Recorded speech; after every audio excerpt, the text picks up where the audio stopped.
We had a chance to look around. You're lucky it's cool. I know, that's what we That's what kept we were hearing. told. I mean, coming from New York, it feels like it's pretty hot, but obviously it gets hotter. It goes up to what, 110? 140 in the summer, inside. Inside air-conditioned buildings? No, in the tents. In 140. That's very hot. When it's hot outside, like 115, 120. All right, we are good to go here. I feel it's got a good image, and she's framed and mic'd. And Isabel? Yeah. So, on immigration enforcement, how are you America's toughest sheriff?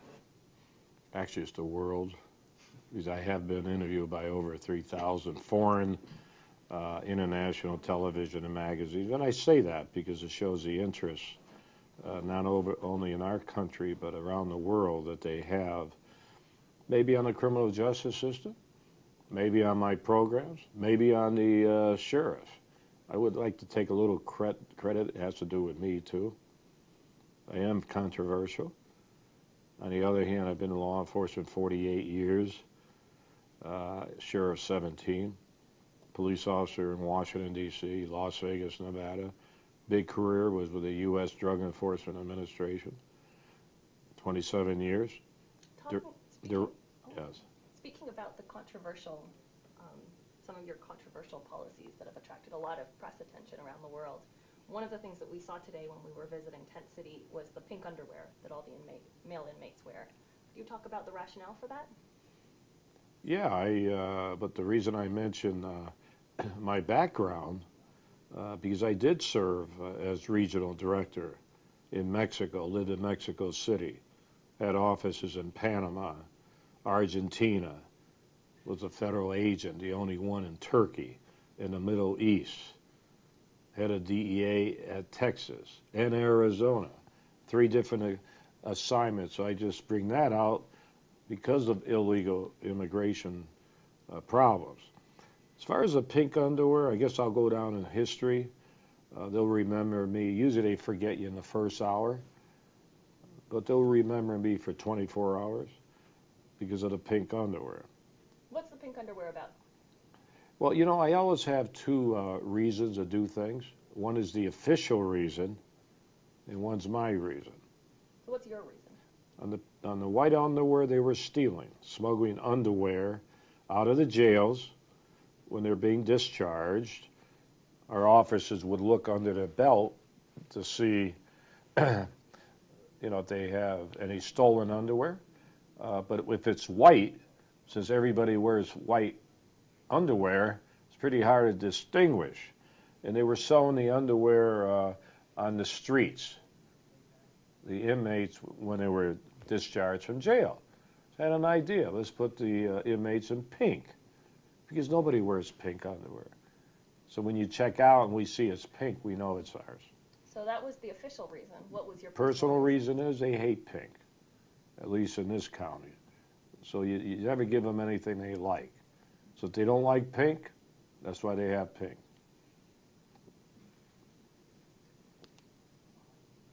Coming back to the point you were talking about how many interviews you've done with international media. One thing that is quite interesting to me, I did an MA in communications, is to see how much media coverage you have gotten as the sheriff of a county in Arizona. And I'm just wondering, how do you think you managed to get out there? I mean, even there's a report that a left-wing group recently put out that actually documented that you'd appeared on CNN something like 21 times I don't in the know last about year. that. Well, so you're certainly out there. I don't know about international media, but in the American media, you're really out there. You're a prominent spokesperson in the immigration debate. Why do you think that it's not only immigration. That happens to be the current situation. I've been in 2020, 60 Minutes, you name it, way before illegal immigration. To answer your question, I think it's a personal philosophy that I have. I'm the elected sheriff. I serve the 4 million people that live in this county, the largest, one of the largest in the country. I'm elected. I don't report to any governor or bureaucrat, politician. I report directly to the people. The people deserve to know what I'm doing. I don't run a CIA operation. If you want to go to the tents, you want to go to the jails, be my guest. I have nothing to hide. Who else, whether you talk about prisons or jails, allow media to go in there go talk? Who cares what they hear? You understand? So since I'm elected, I feel that I should go to the media, through the media to the people. And once again, I don't run a secret organization. When I get called a publicity hound, which I'm sure that you will ask me, and maybe you won't, but my answer to you will be, if you do ask me that, you called me. I didn't call you. And I tell everybody that. And they don't know how to answer it. Now, should I say no? I'm not going to talk to you? Would you rather talk to a PIO, public information officer, to some sergeant? Or would you rather talk to the sheriff? How many times do you see chiefs of police being interviewed? Unless they're giving out an award. Everybody hides behind their public information officer. I don't. People want to hear from me.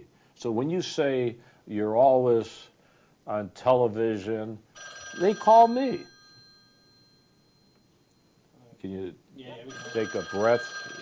I never get a call. Hello? Yeah. Sunday. No, a week. I'm being interviewed now. Yes, Sunday. Thanks. I'm going to Florida, a meeting. I'm sorry. So how is it that you are America's, or the world, as you say, top, or how is it that you're that you are America's I don't know. toughest sheriff On immigration? What kinds of policies are you dealing with here to enforce immigration laws? Well, once again, I want to go back and say that my first book, America's Toughest Sheriff, that was 1996. Had nothing to do with immigration. Everybody's always saying because of immigration. I've been the sheriff almost 17 years. So I've already had my foundation in my so-called notoriety way before illegal immigration. Right. We're focusing mostly in this interview on immigration policies. Okay. So I'm going to ask you quite a lot about that, All understanding that you have a whole past history as well. One of the things that we saw in Tent City was that there was a cordoned off area that had been created, a fence around the illegal immigrants who were being held in custody. Could you explain the rationale for that? Well, first of all, I took a lot of heat. The Justice Department is investigating me on garbage fed to them by a couple local officials. That I put 250 illegals that have not been convicted in the tents. First of all, they're all convicted. Number one. Of what? Of any type of crime. It has nothing to do with illegal immigration. They happen to be illegal, but they've been convicted of all different types of crimes.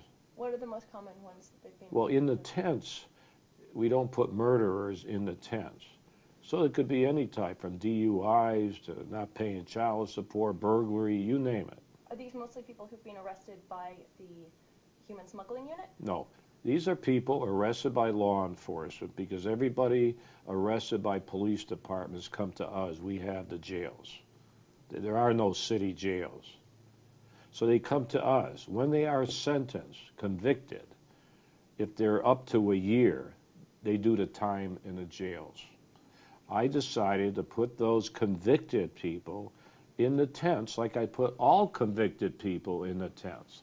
When you said that you went in there, we have tents just for illegals, we have 20 other people in the same tents. No, they were separated. That's what we were shown. They were the people with I ice know. holds on them, and they were separated in a separate. But there are others in that same tent that are not illegals. But everybody who has an ice hold on them, we were told, what is kept in Yeah. that particular fenced-off Along area. with others in that particular fence. Those that have been convicted, same thing, but they have to go when they're discharged to another jurisdiction to stand trial for other crimes.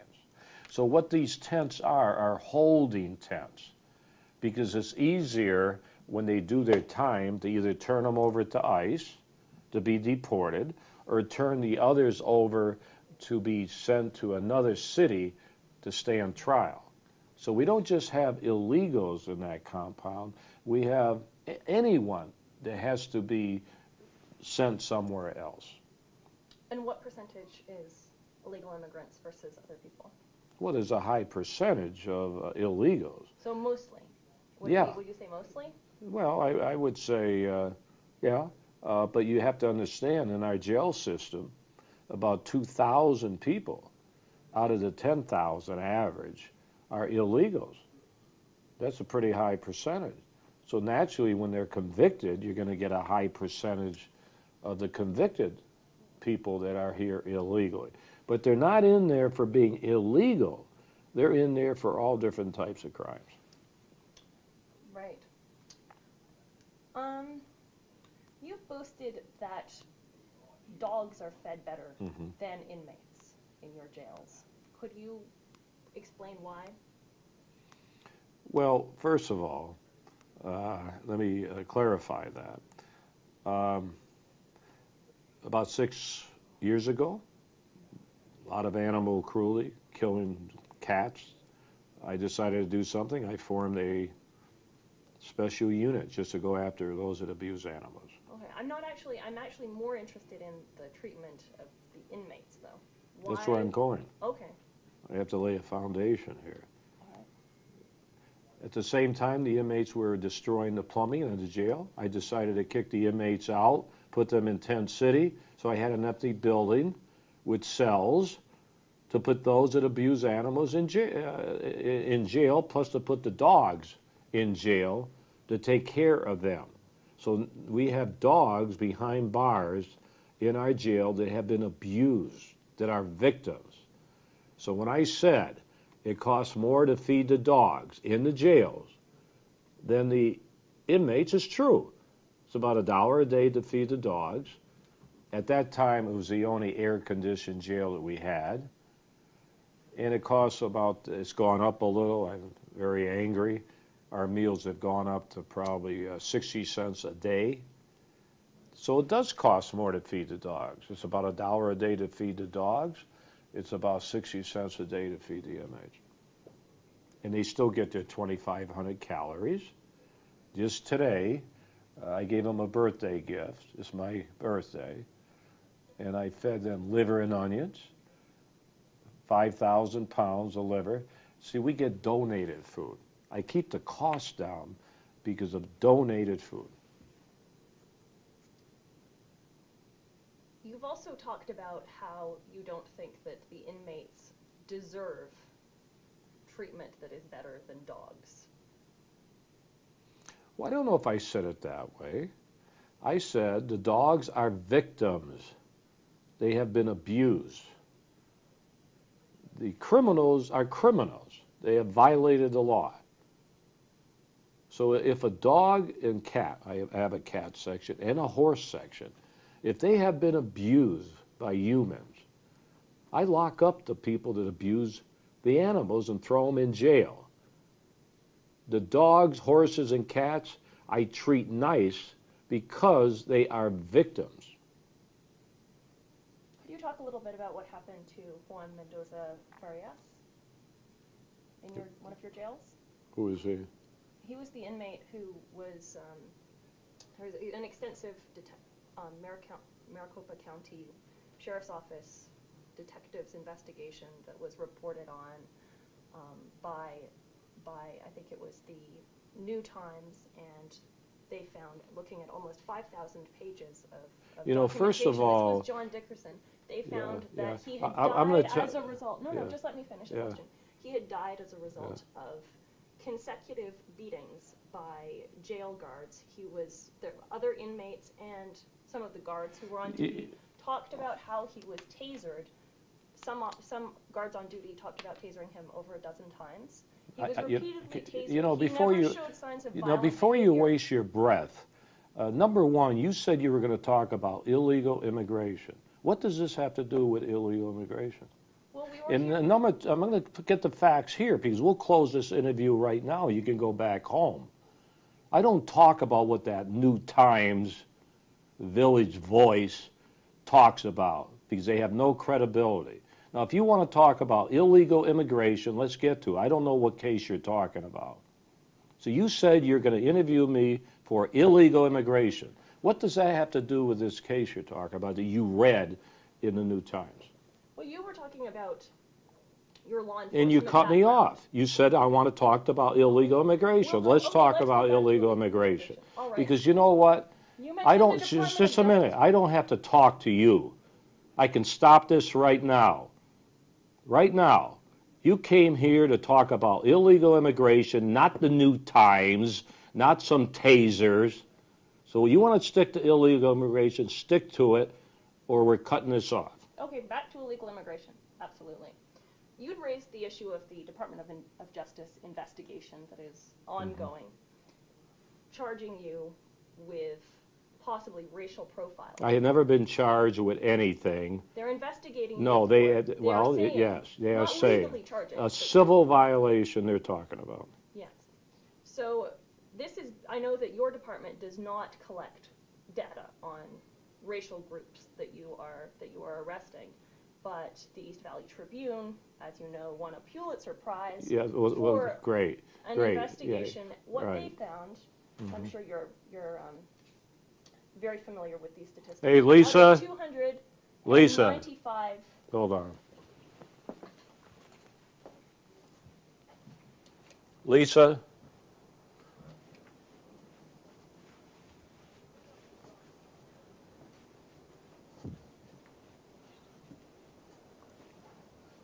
What is it? Where's Lisa? These people. Okay, 1 second. Hey, let me let you get going. I gotta talk to the sheriff. Bye-bye, bye-bye. All right. What a hit. Wait a minute. They do a hit piece on yours? It's all the new. It wasn't what they said they were. I'm going to kick them out. Okay. It's a New York. Little Manhattan thing? Where's Lisa? I don't know. This is Doug. Hey, not too bad.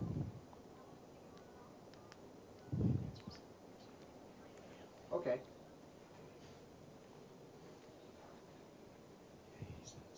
Okay, sounds good. Probably runs at any time after 1 o'clock. It should be done, so probably 2:30. All right, thank you. Bye.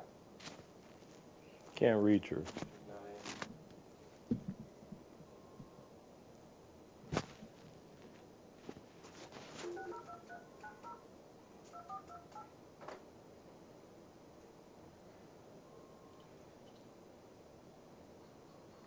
Come on in this office. Okay. She doesn't answer.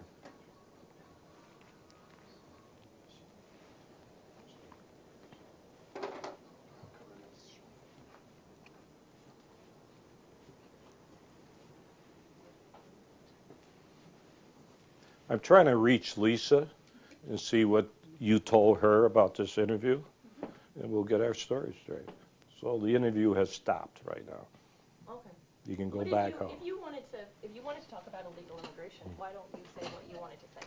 No, you have come here to talk about the New Times, which is a garbage I don't even talk about, in this Tribune 5-part series. I'm not rehashing that anymore. That's been rehashed on and on. So if you want to come here, you talk from your original, and don't go talking about other news media that you read in the New Times or the Tribune. I don't talk about other news media. Okay, I will leave them out of it. Well, you already went that route. Okay, well, why don't You we went go into back the to New Times. I don't talk original? about. If you quote anybody, I want your original. I want you to originally ask me your questions and not what you read in that New Times or the Tribune that won a prize. Okay? Can we get some guidelines here? All right, yeah. But that's not what was here. You were not here. You're giving me the typical interview because, and I've been through this a million times. I heard in the New Times. The New Times. And I get a little sensitive because there's a lot of sensitivity with certain elected officials, according to the New Times. That's why the Justice Department is investigating. They admit themselves, according to the New Times, he did that. Can you believe being investigated by what they read in the newspaper? Think of that. What about the Goldwater Institute? Are they That's more- another one. No, I'm not even going to talk about them because there's politics involved in that too. So what I'm going to talk about is what you ask me on your own initiative that you may have questions for the sheriff and not what the New Times and Tribune said. I don't talk about what they said. You can ask me. Okay. Well, Let's what talk you about- want to, let's isn't talk that about fair? immigration That makes policy. you a good journalist. Let's talk I'm about trying to help you. Let's talk about immigration policy. Is then. Lisa back there? Not yet, Paul's here. As we know, Department of Justice guidelines Right. for conducting immigration sweeps specify that there needs to be evidence. Since 2007, they've specified that since 2007, the ICE has actually specified that there needs to be more than a traffic citation to make an arrest on immigration grounds. That's wrong. That's That's what the ICE website said. No, They had a no, fact sheet no, that no, said no, that no. said that No. if officers who are deputized to carry out immigration enforcement Mhm.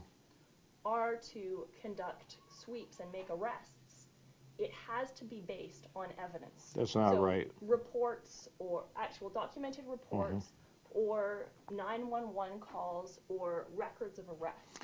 And Oh. I'm just wondering, because I know that you've said that for a lot of the arrests that you've carried out of undocumented immigrants, you've received tips from local business owners. There was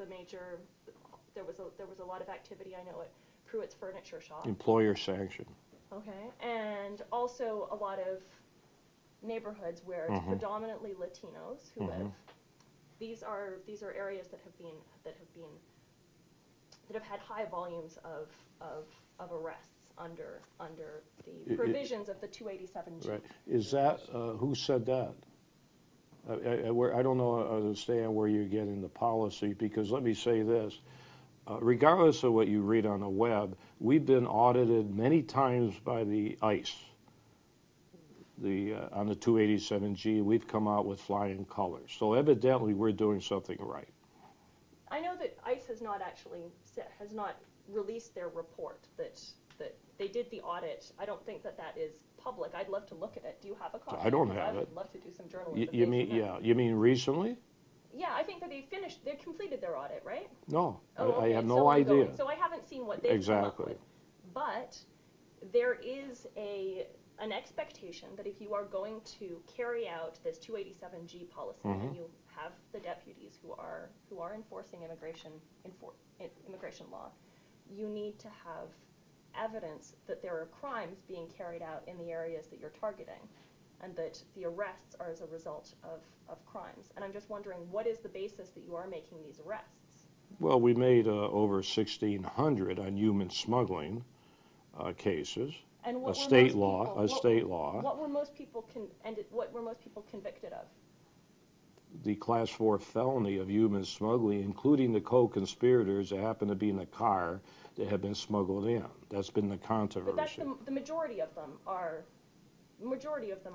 people who've been arrested for paying to be smuggled. Yeah, So they're very low Co-conspirator. profile, right? Which stands in contrast to some of the other 287G enforcement that has gone on in the country, where local law enforcement has Yeah. participated in ICE Yeah. enforcement in ICE investigations rather than spearheading these raids themselves. I don't know if you call low profile when it's a class 4 felony, a very serious crime. In fact, you can't even get out on bond. So if you want to call these co-conspirators low profile, okay. But we've had 90% conviction rate. Now that's the human smuggling state law. To get back to your point about the 287G about traffic violations, we are deputy sheriffs. We have the authority to enforce the traffic laws, whether it's a cracked windshield or not. We do it every day to everybody. If pursuing to our stop, we have also the training to determine whether they are illegal. As far as going into Hispanic neighborhoods, that's not true either. We go into all the neighborhoods to enforce the crime, the laws, plus the illegal immigration, pursuing to those crimes. So we're everywhere. We don't call them sweeps like you did. We call them crime suppression operations, just like you blitz an area for DUIs or other crimes. So I want to get that terminology straight. Okay, so what's the latest crime suppression operation that you did? The latest? Yeah. Well, you mean it's coming or that we've already done? That you've already done. What's the latest? Well, I think we did one in Avondale about a month ago. We arrested 40 people. One incident, you had 5 people go into a house to take 2 victims out. They had bulletproof vests, police uniforms. The 5 people were armed that went in there. That was part of our so-called crime suppression operation. Out of the 40, we determined that 20 were illegals out of those arrests. That was our last one. Right. How do you explain figures like, if you look at the activities? Actually, could you tell me a little bit more first about the activities of the human smuggling unit, because that's a part of your department that has received a lot more resources in recent years. Well, we've had, I decided before the legislation was passed on the human smuggling, we started to form a unit, 5 detectives. In the event it passed, it did pass about 3 years ago. So we have about 15 officers, deputies dedicated to enforce that law. We did such a great job that the state legislature last year gave us $1.6 million. The former governor took it away, and I just got it back again in the last 2 months, the $1.6 million. And that's a special unit to enforce the human smuggling laws. Right. I think one of the issues that the Department of Justice is looking into is the fact that the majority of the people who are being arrested by the human smuggling unit and most of the arrests on traffic violations are Latino. So we see a discrepancy of something like 695 Latinos arrested under this for non-Latinos. How do you explain that if there is? We arrest everybody. How do you know it's all Latinos? Well, I mean, we don't just arrest Latinos. Well, those are the only statistics that exist, as far as I know. They don't even exist. We don't keep about the activities about the arrests of the human smuggling unit, breaking it down in terms of race, and that was done by a newspaper, but it's now the statistic is now being looked at by the Department of Justice. So if you have different statistics that you can you counter that? No, we don't keep records. We don't keep records of the ethnic background of the people we arrest. It just happened. It just so happened that when we arrest these people on the human smuggling, that they happen to be from Mexico. They could be from anywhere. So on what and basis are the you Department making of the arrests? Justice, by the way, has no statistics. On what basis are you making the arrests, though? On violations of the law. I've said again, pursuant to our other crimes. We don't go on the street. Oh, that is a crime. But it seems pretty strange that it's almost all Latinos who are being Well, arrested. that's not my problem if the ones we stop and charge happen to be from Mexico. They have violated the state laws, and which is the human smuggling law. So is it my problem that the ones we stop happen to be from Mexico? Should we let them go because they're from Mexico? Well, It's a when the felony numbers law. line up as 665 versus 4 non-Latinos, Okay. then I can see why people are concerned about racial profiling. Can No. you see that where that concern is No, coming from? in fact of all, the Justice Department has no statistics on what you're talking about. They haven't even started their investigation, really. So I don't We do understand. stipulate that if you are doing, you call them crime suppression operations, there has to be evidence, some sort of evidence that there is No, crime I going don't on. see that. You can't target No. neighborhoods. Where are you finding that They're- out? That's not part of the. How do you know that's part of their investigation? That's part of civil rights. Well, that's part what of you're civil rights saying. law. No, No, that's it's what part you're of the law. saying. What law? There's the Civil Well, Rights well, Act. we're not violating There is the law. Department of Justice guidelines that Yeah, stipulate okay. that you can't carry out crime suppression in neighborhoods based on race. And I'm just wondering what So we're not what you're basing. I'm not these- basing anything. I'm telling these you crime we're not. suppression operations No, on, if not race. No, we're not violating the law. So why are we talking about it? It we're just not so violating the happens- law. It just so happens that almost all of the people that this unit arrests on traffic violations That's not true. happens to be Latino. That's not true. We invest 665 hundreds of versus people we arrest. Sheriff, she is confusing interdiction, human smuggling with crime suppression. No, she's not. Yes, No. she is. She's talking about 660 people being arrested. That's the statistic that came out of the Tribune. Well, we're not talking That about is the Tribune. That is about That's- human smuggling operations where we're arresting. She's trying to confuse that number with crime suppression. Those two numbers cannot be mixed. She's trying to I was use talking that about the figure. sweeps, and he told me that was actually Suppression crime suppression. So yeah. he's the one who introduced the concept of crime suppression. So if Crime that's not the right, suppression- Crime suppression is in a geographic area of Maricopa County, and we live in Maricopa County. Our border is about 100 miles to the south here. You're going to have a heavy Hispanic content here in this community. I'm a Hispanic officer myself. So to try to say that we're targeting specific geographic locations within Maricopa County, I already discussed that. that is, We go everywhere. it does not exist. We live in Maricopa County, Arizona. The border's 100 miles from here. There is no place. I a can't lot get- of your critics do say that these Of course they do. that the raids are Yeah. carried out largely in That's what the Hispanic critics say. communities. That's what the critics say. And so Let you're them saying talk. so where do you You know, find let me similar- tell you, similar this operations is a in sensitive non-Latino thing neighborhoods? because I shouldn't even be talking about the investigation from the Department of Justice. You don't talk about it, and I just talk too much about it.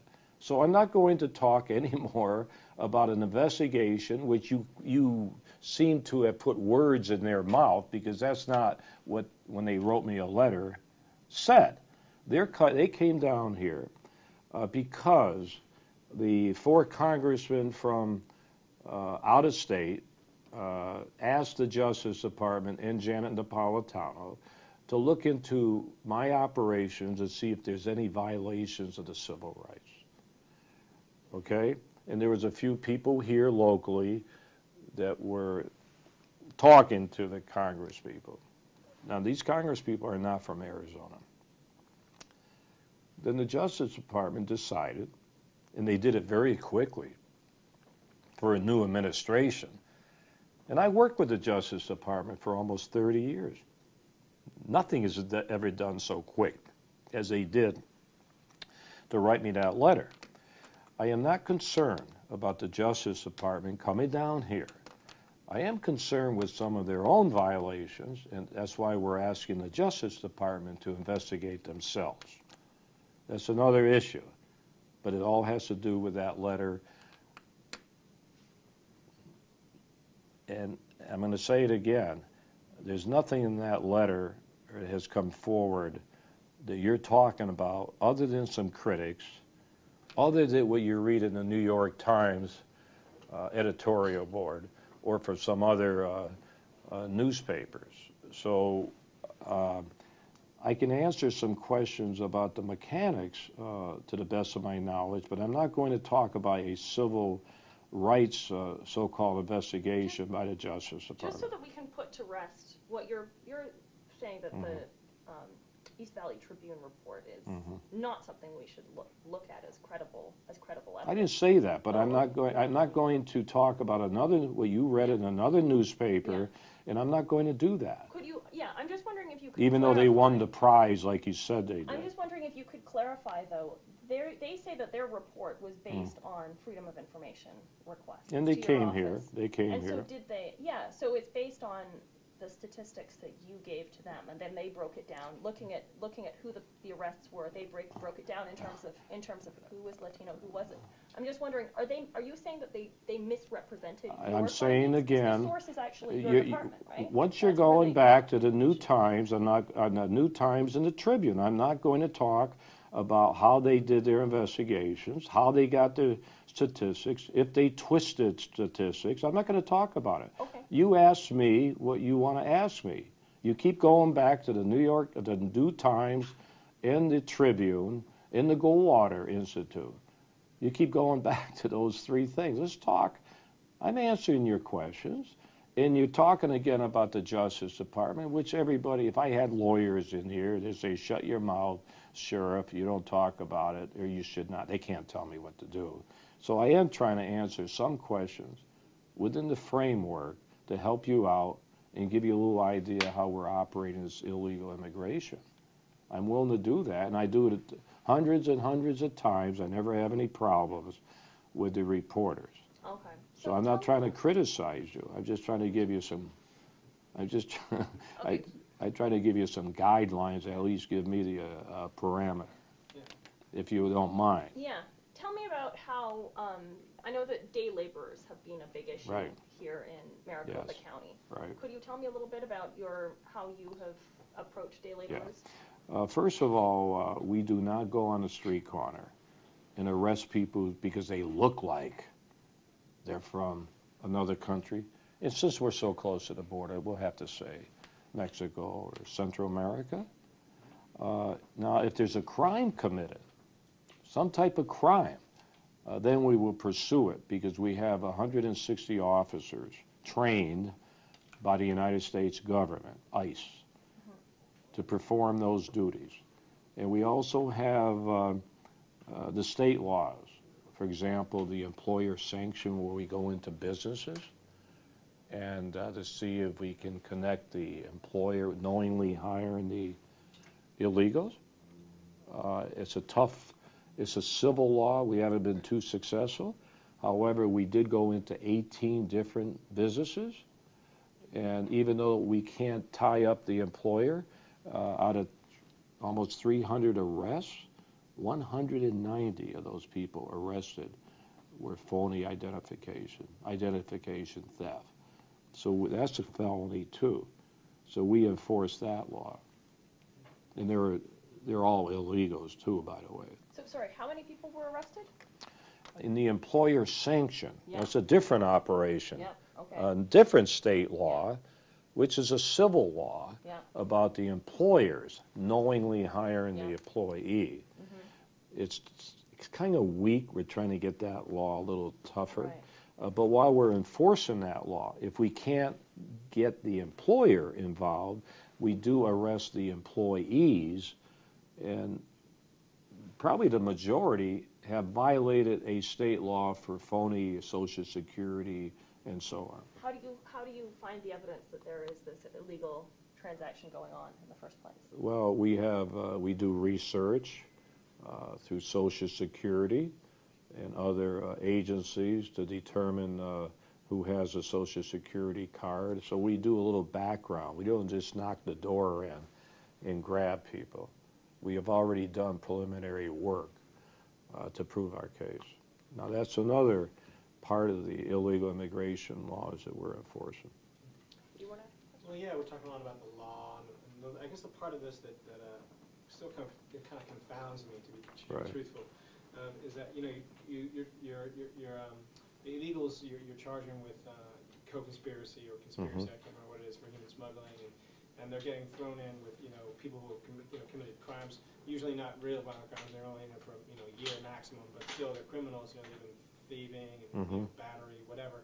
So there's this way that in some sense, you're lumping in people who are crossing the border to get work and be with their families with people that are committing crimes. And to me, I mean, I know plenty, I've met plenty of illegal immigrants, and most of the ones that I know are really hardworking, law-abiding people. They're not, I mean, they're good-hearted, hardworking, honest people, and they're getting lumped in with these people who are criminals, real criminals actually, who pose a threat to, who really actually pose a threat to society. And so I wonder why it is you think those people should be lumped together? Like they don't seem to be. They seem like apples and oranges to me. And why do they seem the same to you? I don't understand. Well, like, let me. you and I seem so far apart on that. I don't understand. Well, let me clarify that. I don't know if you know that the minute you cross this border, you have committed a criminal offense. Do you know that? Well, you don't. Do you know it's on the books? It's a law against that. So they are criminals. The minute they cross that border, or they're. It doesn't matter. We arrest misdemeanors every day. Is DUI a misdemeanor? I can go on and on. 51% of our people in jail. Out of 10,000. No, I know, but she said just misdemeanor. 51% of people in jail are misdemeanors. Did you know that? Has nothing to do with illegal immigration. Evidently, the police are enforcing misdemeanor laws too. Why isn't the federal government enforcing misdemeanor laws? That's a good question, isn't it? I took an oath of office to enforce all the laws. If those laws are not on the books, I won't enforce it. But the federal government is enforcing immigration law, right? Isabel, could he answer the question that I asked? I just asked. I just answered it. Now, if you want a personal viewpoint, mixing gardeners along with DUIs or child support, what am I supposed to do? Have a special place for the gardeners? They have violated the law. As far as the human smuggling, they have violated a Class 4 felony. They can get 5 years in jail.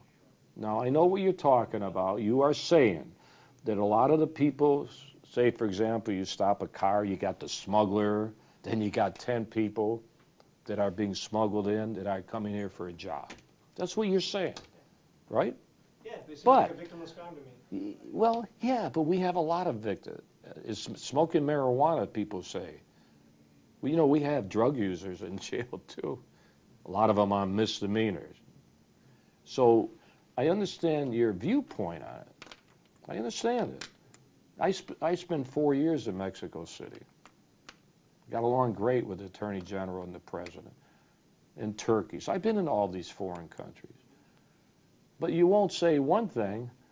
I was a hero of the Hispanic community here when I arrested a military reservist for pulling a gun on 9 people on a highway. You know why he did that? Because they looked like they were from Mexico and they looked like they were here illegally, and they were. But you don't put guns on people because what they look like. I was the hero. But now when I start enforcing the new laws, I'm the bad guy. So that's what I'm doing. I'm enforcing the laws. I can't let my personal feelings interfere with this sheriff enforcing the laws. But I understand what his question was. A lot of people have that same question. For stopping a violent crime, I think that's heroic. But I don't know that treating someone like a real criminal, like really. What do you mean, like a real criminal? He is a criminal. What's this like a real? Is a guy with a marijuana cigarette a real criminal? Huh? To you, I'm sure he's not. But he's in jail.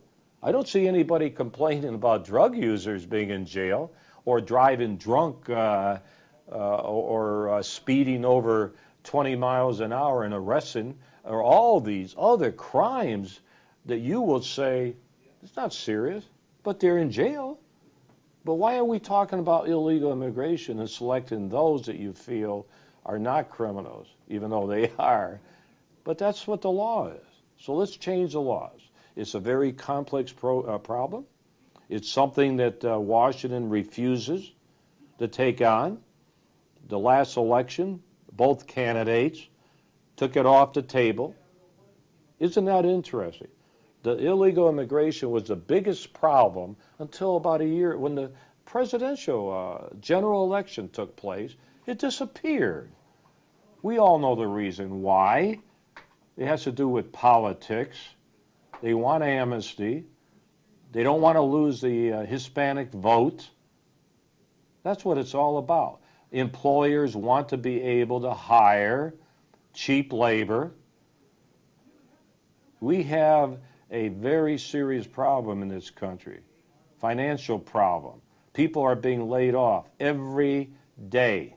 How much does it cost to keep somebody locked up who is in the country illegally for a year? Same as everybody else. How much? Well, if you go to the tents, it's pretty cheap. The tents are, you were there.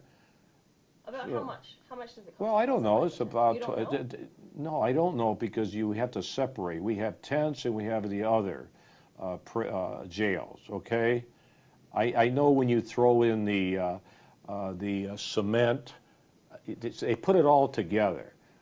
The employees, on and on and on. It's probably 25,000 $25,000 a year. Yeah, per what's person? Per yeah, person? what's that big problem when you have 20% of the people in jail have committed murders and everything else that are illegal? If those illegals never crossed the border, we would not have 100 people in jail today for killing people, including cops, if they weren't here. So that's why we have to stop this illegal immigration problem. How many illegal immigrants have you convicted of murder in the last year? I don't convict anybody. I just run the hotel. How many murderers have been Well, I would. illegal have you found? I don't. Not that I found. I'm talking. I don't make all the arrests in this county. I run the jails and everybody. The police departments put them in our jail. But my gut feeling would be at least 99%. I don't see many murderers going free. No, I mean, what I'm saying is how many of the illegal immigrants that you catch turn out to be murderers? I just said we have 100 today illegals in the jail for murder. I just gave you the figure, 100. Okay, and how many illegal immigrants do you have in the jails again? We have about 20%. And your general prison population is? Almost 10,000. That's 20%, that's 2,000. Illegals for other crimes. The majority are other crimes. So you have 100 illegal immigrants who committed murder. They haven't been convicted yet. Let's get this legal. Okay, so they're not even charged convicted, with murder. charged with I'm murder. sure they're going to be convicted. Okay. Okay. So it's a pretty small percentage of the whole jail population. 100 murderers? Illegals? That's pretty high when you look at all the murderers in there. Everybody in jail isn't there for murder. They're there for every crime. Okay. I'd be interested in getting the statistics on how many people are being charged for murder who are. I just gave it to you. I'm not going to go. Okay. I mean, if you want to stay around for about a month, we can go through. We got 350 people come through our jail every day. Right. I guess I'm more familiar just with the statistics for the human smuggling? Yeah. Who mostly would be responsible for catching illegal immigrants who turn out to be violent criminals? Which part of your force? Would it be the human smuggling unit? We are not responsible. You mean catching murderers and so on, violent criminals? Is that what You you're were saying? just talking about how illegal immigration was tied to. Yeah, but I'm not responsible for all the arrests. I'm trying to tell you that you have to go to every police department and ask them. I just run the jail. I accept them. Anybody arrested for any charge, whether it's a drinking, I don't care what it is, we investigate them when they're booked into our jail. We have investigated over 200,000 people, and 25,000 we have proved are illegal. So even though the cops won't ask, where are you from, the minute they book them into our jail for any type of crime, we ask, because we have the ICE computers, we have our officers trained for 5 weeks of intensive training. So I think that's one reason violent crime and other crimes have gone down, as they say, if you want to read all the statistics. I'm not a big statistic guy. And they keep saying crime has gone down in all these cities. I would like to think maybe one reason is because when you take 25,000 people and they don't get out, they can't get out back on the street, some of those will reoffend. You do know that. There are people that are in prisons and jails that commit crimes when they're released or they're out on bond.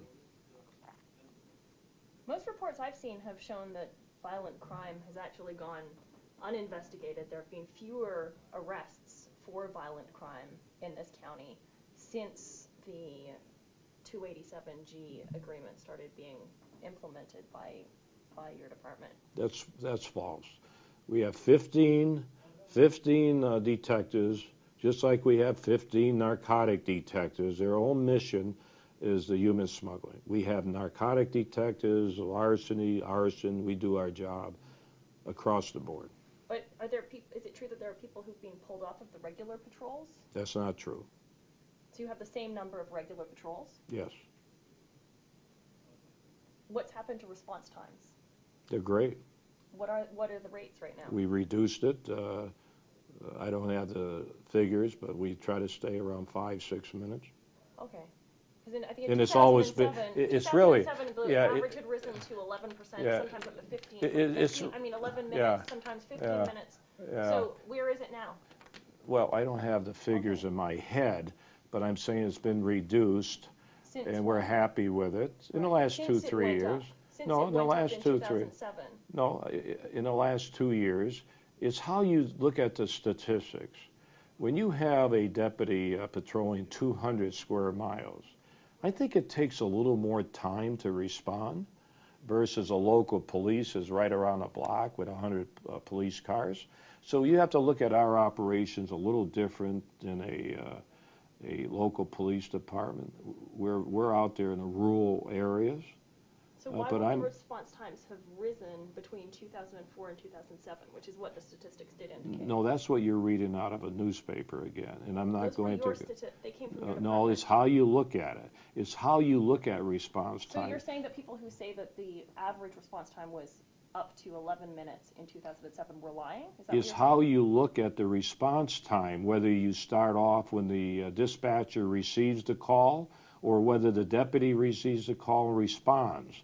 There are different ways on statistics to twist statistics around, and I'm not going to keep talking about it. You asked a question that you read in the Tribune, in the New Times, and I'm giving you my answer.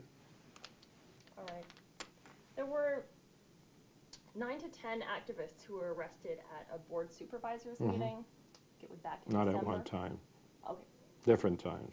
And I was just wondering, why go after these activists? I think there were some who were arrested for applauding. Some of them have been exonerated. We don't Just go after. wondering about what Yeah. the rationale was. We don't go after anybody.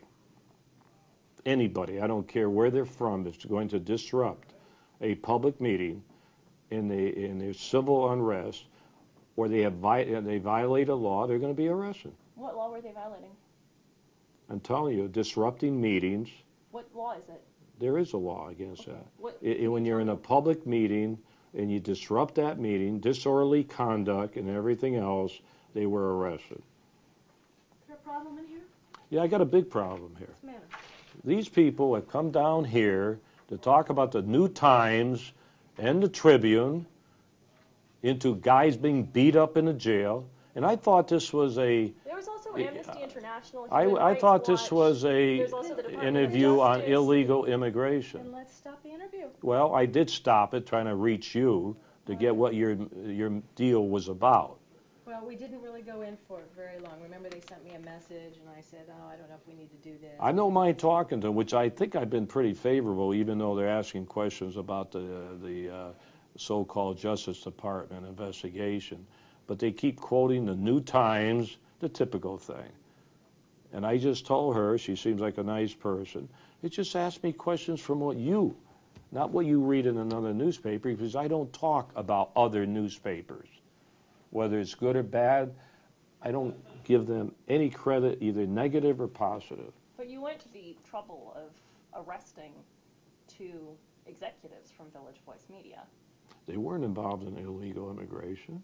But they were arrested. So But I you- mean, but you paid enough attention to what the They what weren't the New arrested Times for, was you know, publishing, that it this is it on and resulted on. in Who an are these arrest, people? right? Sheriff, I've got to tell you that that's still something that is in. I know, litigation. She keeps talking about all Well, this. I would say then that, You know let's what, just I'm finish going to up tell with you you. what, Let's I've just already finish up told with you. her that.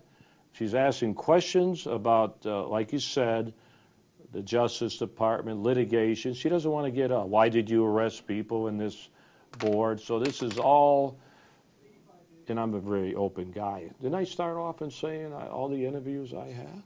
You can't say that this guy doesn't talk to the media, can you? Would you like a list of the thousands I talked to? Well, what is the purpose of your visit here today? We know what it is. It's Are the you New representing Times. the Village Voice? Is that who you really represent? No, I was just trying to find out more about Sheriff Joe Arpaio and his policies, and this information is out there in the public domain, and I don't think that it makes sense. I give you a general. It makes sense to be, if you are going to do interviews, I think you need to be open to the facts that are widely available in the public domain. Really, why? Well, Why do I and have to I do think that? we always I have guess you been. don't. Why? We always have been. Yeah. But, where there's cases in litigation, like the situation with the New Times that you're requesting about, it's not in our best interest. I'm sure our legal counsel would tell you it's not in our best interest to respond to those Probably things talk right too now much, do you, anyway? while we're That's in me. litigation with them.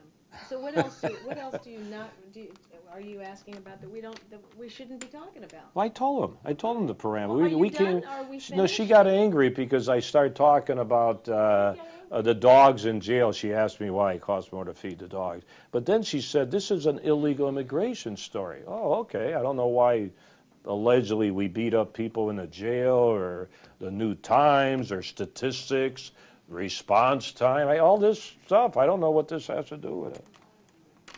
We locked up 2 people from the New Times? Well, we that's have all a that 2 got to o'clock do with interview, it. so if you want to wrap up with the last couple of questions, then we'll be happy to do that, and then we've got to do an interview with another reporter, so are there other things you need to talk about? Yeah, I guess the future of the 287G. Okay, let's get to that. Yeah, Can we the talk future about of the things and 287 the right. future of the 287G. It Right. seems that a lot of people are really raising Right. questions about Yes. whether this Mhm. is a practical approach to Yeah. law enforcement, and Yeah. raising real concerns, certainly in the civil I rights understand that. community, about issues of racial profiling. Right. And your sheriff's office is held up as Mhm. a case study of why Yeah. it's a terrible idea. So how do you feel about that, especially as the Department of Justice is now investigating you? Well, I don't know about a terrible idea, because I have an approval rating of 80% of the people that I serve in this county, 4 million people. So when you say everybody has a concern, who are they? A few groups, I guess the Department of activist groups? Justice- What is their concern? What is their concern? They're just listening to a small group of people, and they sent us a letter that they want to look into our civil rights, which is a civil violation, not a criminal. And okay, let them do it. I'm not worried about it. So I'm not concerned about it. Are you pretty confident that you're not violating the guidelines for protecting civil rights? Are you confident that your department doesn't do that? Yeah, I'm pretty confident. I Are think you that 100% confident? I'm not 100% confident on anything. Are you? You really think I'm 100% on anything? Whether I'm going to be alive tomorrow, I'm not 100% sure. Well, I guess that what the Department of Justice guidelines say is that you need to have evidence of criminal activity before making arrests. I'm not going to get into their guidelines. This will all come out as time goes on. I'm very confident on how we operate. We have legal opinions from the county attorney. Judges have ruled in our favor for enforcing these type violations. We've won every case that went to the federal court so far on how we operate the illegal immigration program. So I'm confident. And as I'm going to tell you, ICE, once again, every time they audit us, we come out 100%. And being a federal guy myself, I think if we were violating any federal guidelines, it would be corrected, believe me. So when you got the 287G people saying you're doing great, and we work with them all the time, and we even got sworn in by them, so we're really one of them. So evidently they're happy with what we're doing. So I have no concern. I understand there's critics out there. Let's forget the newspapers. Other critics out there. I understand that. But that's going to happen. This is a volatile situation, the illegal immigration. I can understand I'm the poster boy. As you said, we have more officers trained than anybody else in the United States, 160. I'm very active in this type of program.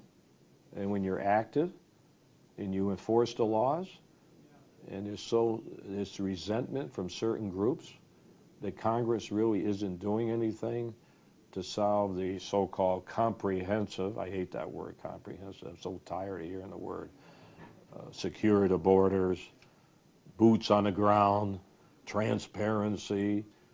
You see, I don't have a computer, so I can't find out what all these words mean. I have my old typewriter here.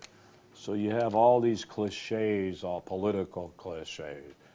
Secure, secure the border. I don't know what that means. I mean, I spent 14 years at the border on both sides. I'm one elected guy that knows where Mexico is. At least you asked me a few questions. You were nice enough to ask my opinion. I appreciate that. But nobody else asked my opinion. Isn't that interesting? Where's all the politicians knocking on my door? Forget the 17 years as sheriff, but what about all my experience with the United States Justice Department at the Mexican-U.S. border? Why isn't anybody asking me? All they do is get the heat, people marching around, calling me everything in the book. I'm just trying to do my job, enforce the laws, and maybe, just maybe, I have stimulated some interest in the United States that maybe something good will come out of this controversy, some negative remarks against me. Maybe somebody will do something about it and get this problem resolved.